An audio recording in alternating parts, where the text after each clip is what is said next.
Today when I turned on my computer, I noticed that my antivirus software on my laptop was expired. I guess it only lasts for 1 year when you buy it, then you gotta buy it again. So I just went in to do that, but I noticed that I have no idea what I'm doing. You know, I'm just a stupid, ignorant American.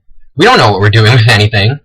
Luckily, there was one of those toll-free numbers, like, if you are a stupid, shit-for-brain American and you need help, call 1-800, blah, blah, blah, blah, blah, and then you can get your help. So I called the number, of course, because even for American standards, I don't know what I'm doing with anything, really. I don't know what I was really expecting when I called this number. It's sort of a weird thing to say, because what does it mean, what do you expect? It's just a voice on the other end of the line that's telling you what to do. There's no real connection there. There's no personality. I wasn't expecting anything at all. I guess I was just expecting a regular, routine thing. The guy at the other end of the phone, first off, I assume he was from India. He had a very, very thick Indian accent. He was probably in his 40s or 50s by the sound of his voice. And he sounded sad. Really, really, really, really sad. Like, he just sounded like, you know, the traditional cotton and 9-to-5 job, dead end, no hope for advancement or anything like that. He just sounded totally miserable with his entire existence, basically. I felt so sorry for him, like, just talking to him. Especially since he knows that, first off, I'm someone rich enough to own a computer, and that I can buy antivirus software for it, while this guy is probably making, you know, basically nothing. I felt so bad.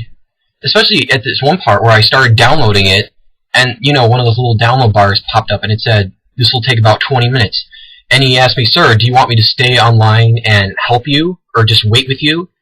And I'm like, you know, does he have to do that? Does he really have to sit there and just wait for it to work? You know, like, is that a part of his job description, that he just has to sit there and wait it out? I mean, that requires no intelligence or skill or passion or anything. That's literally just you being a body inhabiting a space. That's, you know, that's the embodiment of a shitty job. A shitty, dead end, no hope, no empowerment, no anything job. Like, I don't know. If I was in that position, I would feel like my life was being wasted. And obviously, it's easy to talk about shitty jobs when you're here in the first world, even if things are bad for you, even if you are working like 2 jobs and, you know, things are not going well. And I obviously can't speak for someone who's in that situation, because I'm not. Fortunately, things have worked out for me. But even if you are in that situation, I think that you have to acknowledge that these people have it a lot worse. But what does that really mean?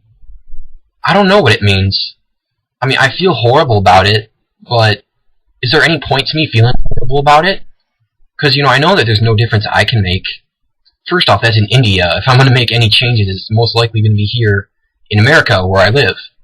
But even, like, here in America, there are plenty of people who have a horrible situation. Like I said, people who work 2 jobs, maybe like 60 to 80 hours a week. You know, they barely make anything. They just barely make ends meet. And then, you know, you're basically screwed in that situation anyway. You know, you have no financial freedom. Like, let's say that you get in a car accident. If you don't have any insurance, like you're not rich enough to pay it, or your job just doesn't offer it, then you're basically screwed. You have like thousands and thousands of dollars of debt now. There are so many people in this world. In fact, pretty much everybody in this world is just in a horrible, horrible situation.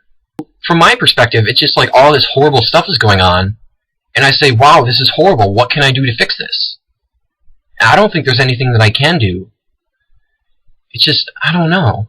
It's such a weird feeling, seeing so many people going through such a rough thing, and not necessarily an outright rough thing. It's not like they're going through, like, genocide or anything, but, you know, this is it's a miserable existence. And I wish that nobody had to go through it, but people do. Millions of people go through it, if not billions. You know, and there's nothing I can do about it. So I guess I'm just left with a conflict of feelings. I don't know how I should feel about it. I don't know how I should react to it. I don't know how this should impact my life, if it should at all. I guess it's just one of those situations where I don't know what I stand for or what I feel should be done. What is the right thing to do in a situation? I don't really have any form of conclusion. This is just me sort of pouring out my thoughts. So I felt like I had to say it, and it's kind of a weird thing to bring up to someone in real life. Like, hey, I was talking to some Indian guy over the help phone, but I can say whatever I want here. Like I said, I don't really have a conclusion, though. If you have one for me, feel free to tell me. You know, if you have some sort of answer to all of the plight of the Earth.